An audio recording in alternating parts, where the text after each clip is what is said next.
first video, we talked to you guys about escaping the mount. Good guy on the bottom, bad guy on the top. How are you going to get out from underneath that opponent? Now let's flip the switch. Good guys on top, bad guys on the bottom. In this video, we're just going to give you guys a really simple attack, the Americana Armlock. In the next video, we'll talk about controlling the mount. But for right now, let's just talk about the Americana Armlock, which is going to be one of your most versatile attacks. For me, from the mounted position, this is a tier 1 attack for me because I don't have to leave the mount. You're going to see some other attacks from the mount in which you have to exit the mount to finish in cross body or exit the mount to finish in another way. But for me, I don't ever have to give up the mount, and that's why I love the Americana. So at this point, we're just going to assume control. In the next video, we'll talk about all the ways to control the mount. My knees are out for base, my toes are active, my hips are floating. So I'm not actually sitting on the opponent, because going back to escape and defense, if Tyler moves his hips, he's going to buck and send me flying. But if I have this little bit of cushion between us where I'm not actually sitting on him, I can kind of limit his ability to do that. Now through the mount controls, he's going to be tired anyway. Again, next video we'll talk about mount controls. But right now, I want to bring his hands up. So I just start throwing open hand strikes. Why open hand strikes? Because I don't want to catch a knuckle on his elbow or the top of his head and break my hand. I need my hands to submit you. All right? So open hand slaps. I'm just looking to get this reaction of blocking his face. As soon as that happens, my hands lock stiff, all 10 fingers pointing the same direction. I drive his forearm to the floor with my elbow now clipping his ear, directly into his ear. As soon as that happens, my rear hook goes in, and I'll shoot this from another perspective. But my rear hook is going to go in with my toes pointing to the ceiling. My front foot is like a frog, so it's opened up. My hand slides under his elbow. I grab my wrist and I roll my watches. I'm rolling my wrists. I roll both of my watches, and now I paint this hand down the floor to get the tap. Tear out the rotator cuff, do a lot of damage. So why base? I'm on my knees, toes are active. I'm not sitting on him. He's not a piece of furniture. I'm floating over his hips a little bit.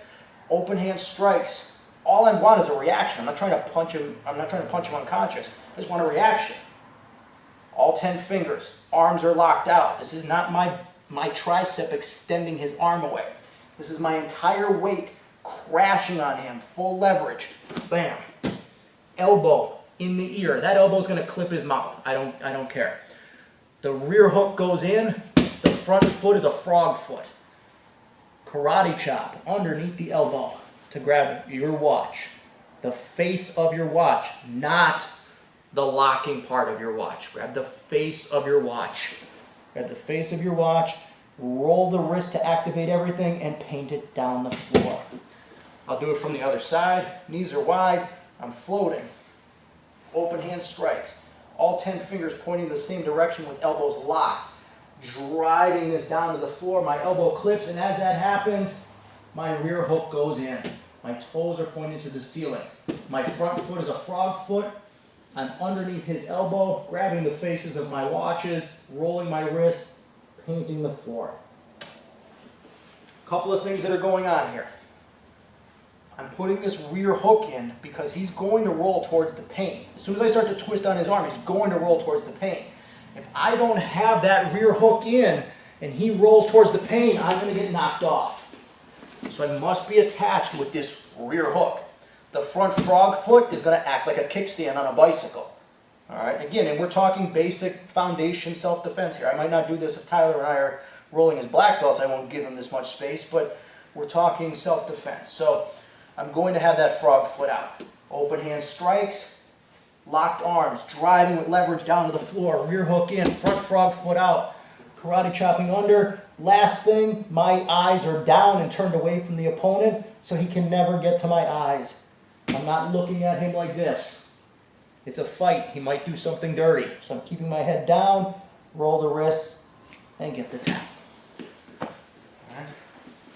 What do we need to add in that variation there? Anything? It's good. No. Yeah, nice. The rolling the watches is very, very important. Yeah. Because it locks that shoulder joint in place.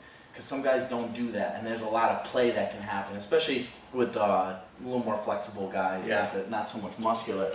But even with the muscular guys, when you roll the watches down and you lock that shoulder joint out, that it's very tender. Like it's almost, it takes away half of the extension. Yeah. What I find for me too is when I roll my wrist, it activates my back, Right. my lats. Yeah. So even if you're super strong and you're trying to straighten that arm out, it's no longer just my arms against your arms. When I roll my wrist, it activates that whole back. Yeah. And now it's my back against your arms. You're gonna have a real hard time getting that away from me. Yeah. Oh, yeah. So I think that's it with the Americana. All right, that's your first attack. The next video, we're gonna talk about how to control the mount prior to the Americana.